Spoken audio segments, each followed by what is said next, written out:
పప్పు చారు ఉప్పు చేప అని ఊరికే అనలేదు తిన్నవాళ్ళు. ఎందుకంటే ఇది తిన్న వాళ్ళకే తెలుస్తుంది ఈ కాంబినేషన్ ఏంటో మరి. దీన్ని కూడా పప్పు చారులోకే తినాలంట. ఎందుకంటే వేరే దాంట్లోకి టేస్ట్ ఎలా ఉంటుందో నాకు తెలియదు, తిన్నవారికే తెలుస్తుంది.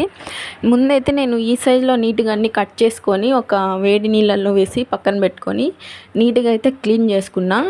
క్లీన్ చేసుకున్న తర్వాత నేను మళ్ళీ మామూలు నీళ్ళల్లో కూడా వేసుకొని ఇంకా బాగా క్లీన్ చేసేసుకున్నా. ఎందుకంటే చాలా డస్ట్ ఉంటుంది కాబట్టి, ఇవి ఎండబెడతారు కాబట్టి.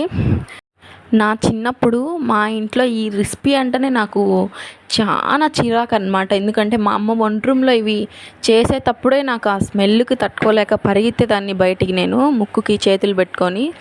అంత ఇరిటేటింగ్ ఉంటుంది ఈ స్మెల్ అసలు. మరి తిన్న వాళ్ళు ఏమో చాలా టేస్ట్ ఉంటుంది అంటారు. కడిగి పక్కన పెట్టిన తర్వాత ఒక పెనంలో వీటిని బాగా వేయించుకోవాలన్నమాట నూనె వేసుకొని. ఇది చాలా సింపుల్ ప్రాసెస్ అన్నమాట. ఎందుకంటే ఒక చిన్న సైడ్ డిష్ కాబట్టి. నూనెలో వేయించుకున్న తర్వాత దీంట్లో ఎక్కువేమీ మసాలాలు యాడ్ చేయమన్నమాట. ఓన్లీ స్పైసెస్ మాత్రమే.